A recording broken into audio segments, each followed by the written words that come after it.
ఇక చూడు గీడ అసలు సిసలైనటువంటి వార్త చూద్దాం ఇక చూడు రేవంత్ రెడ్డి ముఖ్యమంత్రి రేవంత్ రెడ్డి చేసినటువంటి వ్యాఖ్యలు ఒక్కసారి చూడుర్రి.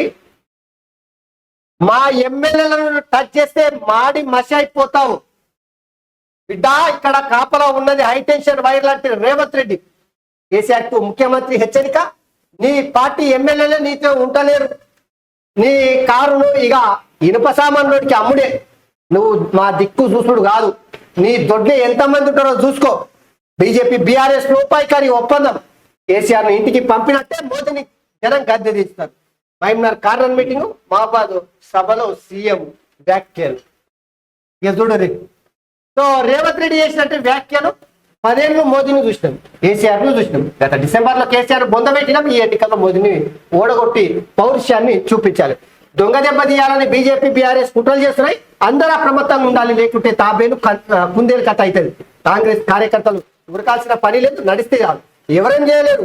ఢిల్లీ నుంచి మోదీ, గల్లీ నుంచి కేడి వచ్చిన ఈ అడ్డ మీద 3 రంగుల జెండా ఎగరేసి మునగాళ్ళు మనోళ్లే. ఇక తెలంగాణ ఏర్పాటు పార్లమెంట్ సాక్షిగా ప్రధాని మోదీ ఆహ్వానించాడు. బయ్యారంలో ఉక్కు పరిశ్రమ, కాజీపేటలో రైల్వే కోచ్ ఫ్యాక్టరీ రాలేదు, గిరిజన యూనివర్సిటీ కాలేదు, మరి బీజేపీకి ఎందుకు ఓటేయాలి? సో రేవంత్ రెడ్డి, ముఖ్యమంత్రి రేవంత్ రెడ్డి మాటలో నేను ఒకటి అయితే గమనించిన ప్రజలారా, మిత్రులారా, మిత్రుడు బీఆర్ఎస్ బీజేపీ బీఆర్ఎస్ కాంగ్రెస్ మధ్యలో రాజకీయం ఎట్టుంటారంటే రసవత్తరంగా ఉంటారు. బూతులు, దండకాలు, గట్టిగా ఒకరి మీద ఒకరు అటాక్ చేసుకుని ఉంటాయి.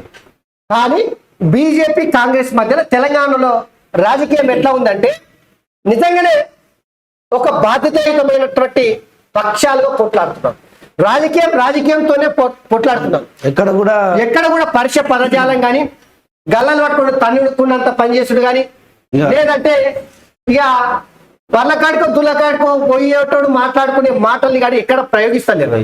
కానీ తెలంగాణకి ఇది అక్కరుంది, ఇది కావాలి కూడా. ముఖ్యమంత్రి రేవంత్ రెడ్డి కావచ్చు, తర్వాత బీజేపీ పార్టీ రాష్ట్ర అధ్యక్షుడు కిషన్ రెడ్డి కావచ్చు, ఈటెల రాజేందర్ కావచ్చు, ఎవరైనా కావచ్చు, నిజంగా ఇది కావాలి తెలంగాణ. కేసీఆర్ బుద్ధి వంకర బుద్ధి, ఇప్పుడు కుక్కతోక వంకర అన్నట్టు దానికి ఆ రాయి కట్టినా తాడు కట్టినా ఇంకే పల్పేసి పగ్గమేసి చెట్టు కట్టినా వంకరనే ఉంటది. కేసీఆర్ కుటుంబ సభ్యులు, అది ఎవరు మన కేటీ రామారావు కావచ్చు, ఎవడన్నా కావచ్చు, రేవంత్ రెడ్డి కూడా ఫస్ట్ మంచిగా మాట్లాడుతున్నారు. ఇలా మాటలు చూసిన తర్వాత ఇక తప్పదు, ఇక ఎట్లా ట్రెండింగ్ ఇదే నడుస్తుంది, ఇక మనం కూడా తప్పట్లేదు. దాంతో ఇక మా మాటలకు ఎప్పుడైతే తెగబడ్డాడు చూపిస్తున్నాడు. చెర్లకొండ లక్ష్మారెడ్డి మంత్రిగా ఉన్నప్పుడు నుంచి స్టార్ట్ అయినాయి. ఇక బల్కసుమన్ చేసినటువంటి ప్రెస్ మీట్లను కౌంటర్ ఇచ్చినప్పుడు స్టార్ట్ అయినాయి. ఇక అప్పటి నుంచి కేసీఆర్ బ్యాచ్ మొత్తం అంతా కేసీఆర్ ఏమనుకున్నాడు, తెలంగాణ పదాలు, తెలంగాణ వాక్యాలు, తెలంగాణ యాస భాష మాటలు మొత్తం గిట్టే ఉంటాయని తెలంగాణ రాజకీయాల్లో చేస్తే దానికి కౌంటర్ ఇచ్చిన తర్వాత కేసీఆర్ తోపం ముట్టుకున్నాడు. సో ఇది ఖచ్చితంగా వెల్కమ్ చేయాల్సిందే కాంగ్రెస్ బీజేపీ రాజకీయాలు. కేసీఆర్ ఏమనుకున్నాడు, భయపెడదామని చూసిండు, ఎవరు మాట్లాడు